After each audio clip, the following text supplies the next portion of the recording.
Pues en ocasión del encuentro del partido entre las selecciones nacionales de México y de Corea del Sur, es que quisimos adentrarnos en la cancha, pero la cancha macroeconómica, para compararlas, para comparar ese nivel de desarrollo económico, los desafíos que están experimentando en estos tiempos. Y ya me acompaña en este ejercicio muy interesante Sergio Negrete Cárdenas, doctor en economía, profesor de la Universidad Anáhuac Querétaro. Él está hoy día en Barcelona. Gracias por esperarnos en horas de la madrugada allá en Barcelona. La pregunta, en esa cancha macroeconómica, ¿qué país se encuentra mejor posicionado? ¿México o Corea del Sur? Pues deja decir, Gabriela, que por desgracia para México, Corea del Sur hace ya tiempo que está mucho mejor posicionado. Aquí yo te presumiría, te diría que la variable más relevante que hay que enfatizar es el PIB per cápita, que en Corea del Sur actualmente ronda los $36,500, mientras que México está rondando los $14,000. Con eso te digo todo. Esa es la riqueza promedio por habitante de cada uno de los dos países, uno en 14,000 y el otro en 36,500. Es realmente el número que mejor retrata la cancha macroeconómica, la potencia macroeconómica de cada una de las dos economías.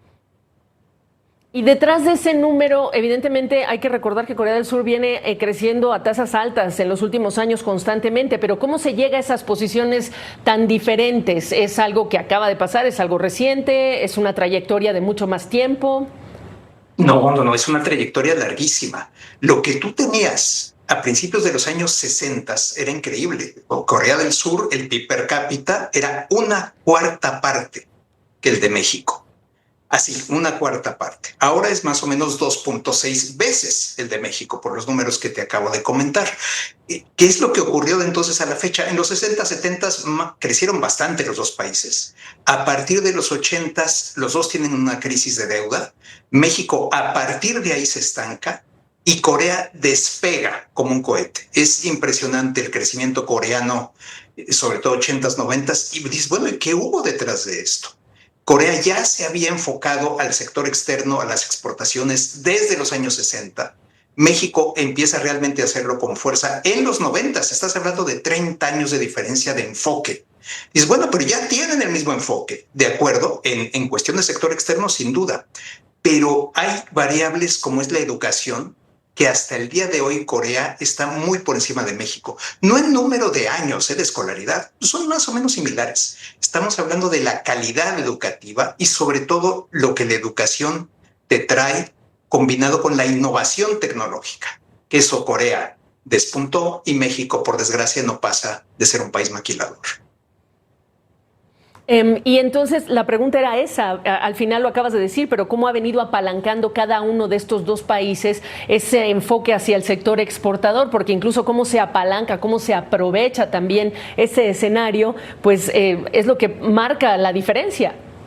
Absolutamente. Si quieres que te lo resuma en una palabra que no he dicho, es productividad, que es ese combinado de capital humano y de nivel tecnológico que ha ido desarrollando Corea cada vez más. Pero aparte, México no tiene ese nivel educativo de capacitación que tiene Corea. Entonces, la combinación de ambos que te trae el nivel de la productividad es la diferencia. Corea del Sur prácticamente no tiene recursos naturales. México los tiene en abundancia. Ahí te muestra, por cierto, que no son suficientes los recursos naturales. Es decir, tenemos petróleo, oro, lo que tú me quieras decir. No es suficiente, lo que necesita es la capacidad de transformación. Y ahí es donde Corea despuntó desde hace mucho. Entonces ahí está, en la llave, si tú lo quieres así, te la resumo en esa palabra, productividad.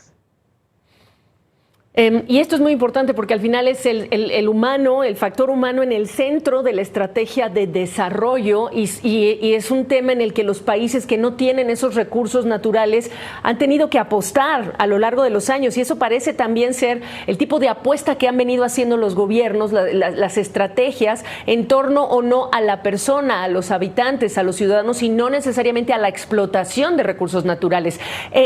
Dada la llegada de la inteligencia artificial y de la tecnología, ¿se puede cerrar esa brecha o está demasiado avanzado Corea del Sur cuando hablamos de esa comparación, profesor?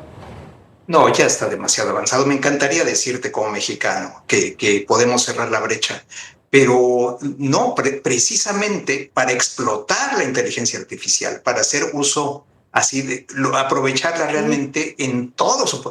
Necesitas conocimiento, necesitas educación, necesitas capacitación. No tenemos ese nivel. O sea, no es nada más preguntarle a ChatGPT, obviamente sé que estoy haciendo una caricatura, pero es realmente en ese sentido tener ya el cimiento que ya tiene Corea del Sur y del cual nosotros carecemos. Entonces, no, al contrario, lo que puede provocar inteligencia artificial es todavía un abismo más grande entre países como Corea del Sur y países como México. Wow, si es que no nos aplicamos, aunque no busquemos acercarnos a Corea del Sur, por lo menos imitar algunas cosas virtuosas de lo que es esa trayectoria. Gracias, profesor, un gusto saludarte. Sergio Negrete Cárdenas, doctor en Economía, profesor de la Anáhuac, Querétaro, desde Barcelona. Muchísimas gracias. Buen día. Gracias. Igualmente, muchísimas gracias, Gabriela. Gracias por estar contigo y tu auditorio.